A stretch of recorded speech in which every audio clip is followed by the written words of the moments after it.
Hi, okay, knowing what we are consuming. So as I record this, we're currently in week 2 of our 12-week challenge. So the first week we were prioritising fitness and well-being, and we're posting photos and a post to Facebook of how we're looking after ourselves. We had some really good conversations about hydration, daily steps, eating 3 meals a day, just sleep, just looking after ourselves. And we're carrying that on into week 2, but this week we're becoming more aware about our energy input. So we're doing that in a few different ways, and you could have a go at this too. So being aware of your energy input, knowing what is going into our body.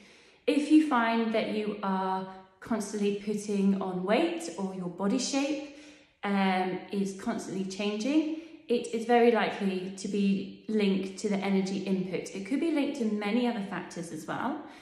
It could be linked to inactivity. It could be linked to hormones. It could be menopause, hormones. It could be many things. However, we're going to think about our energy input. So to do that, there's a few ways you can do it. You could write down everything you eat in one day.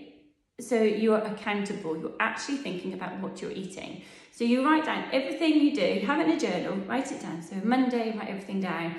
And then you could then annotate that. So one example is you have highlighters, and you highlight in green everything that you think, yeah, that's great, I want to keep going with that. If you wanted to be a little bit harsher on yourself, you could use another colour and say, I'm not going to have as much of that, and say a different colour, any colour. Let's not have red, because red, just we associate that with danger or no. Because no food is bad, we're just either under eating or overeating. So we're just wanting to see what we're eating. We want to be identifying the whole foods that are not processed. We want to eat as many of them as we can.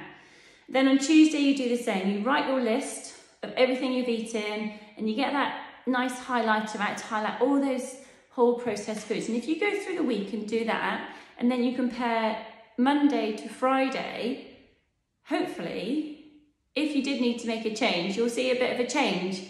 And that's just 5 days worth. And for that, we're just educating our mind. We're helping the behaviour change, because we're educating our mind about what we're eating. So that is tip 1. It's not too arduous. It's pretty easy to do. We all have at least 5 minutes to write down our food. Write down everything though, everything, like all those snacks that you think didn't happen, write them into. Okay, that's first. Second one is you track it using an app. So for example, MyFitnessPal. Now be aware, MyFitnessPal will quite often tell you just to have 1,200 calories. That's very likely not enough for you. You're going to restrict, and then you're going to overeat. So you can start to be more educated about the energy coming into your body by tracking your food. And you can do it for a day, you don't have to do it every day, and you start using the barcode whenever you can, and then you'll be more aware of your portion sizes, and you'll know the energy input, the energy within that food that's coming into your body. Now, you have to take it with a pinch of salt, because on the calorie trackers, there's usually about 20 different eggs, 20 different porridges. So using the barcode makes it a bit more specific, and you also need to think about your portion sizes. But what this does, it educates our mind. So it tells us how much energy is in an apple, a banana, but you've also got to remember that that energy, a banana might have quite a few calories, but it's a good form of energy. So, not good, shouldn't use the word good. It is not processed, it is a whole food, and it is nutritious, it's nutrient dense. So we also need to think, yes, we could have 1,650 calories worth, and we're sticking with our calories. You could have it of processed food.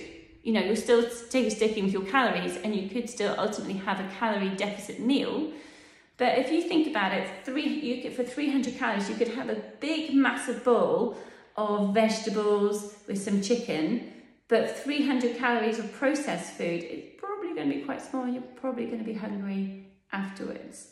So for example, like a small cheeseburger, you know, as opposed to that big plate of veggies and chicken, and put loads of flavouring in it, loads of spice, or that big bowl of nutritious soup. So we want to be filling our body with nutrient-dense food. That is your first step. So when you want to become more aware of what you're actually eating, educate yourself. If you're at work and you're not sure of something, we don't hide away from it. Well, you might do, but that more often than not, you're pushed forward to find out, to explore, to immerse yourself in the knowledge, and that's what you want to do. If you are not sure about the energy input into your body, educate yourself. If you feel you're eating because you're bored, or you feel emotional, or you feel sad, you're angry, and you're grabbing for that thing, if we know that thing, that piece of food that we're eating is really high in calories, not very nutrient dense, and you're going to be carrying on being hungry after, it might help a bit. It might not completely solve the problem, but all these little dents that we can help into our mind to help that behaviour change is going to help, but we need to put the effort in. So have a little go. Either write down your foods, highlight it and see how that goes, or have a go at tracking. If you want to chat about it, please do so. And then the next stage is, obviously, if you're wanting fat loss, is the calorie deficit. So working out your calories for what is right for you, which will change on a day-to-day basis. So your calorie deficit is less energy in than you're putting out. So to get that calorie deficit, little things that can help you is to move more in the day. I mean, it's really easy for people to say, eat less, move more, but actually it doesn't really help, does it? So we need to know our calories. That's why it's really good to educate ourselves. Need to know the amount of calories that we are for maintenance, weight loss, or if we're under eating, if we need to gain weight. So know your calories, and then if you're wanting the fat loss, then think about that calorie deficit, and play around with the calories, and but educate yourself on what's coming into your body, and that will help.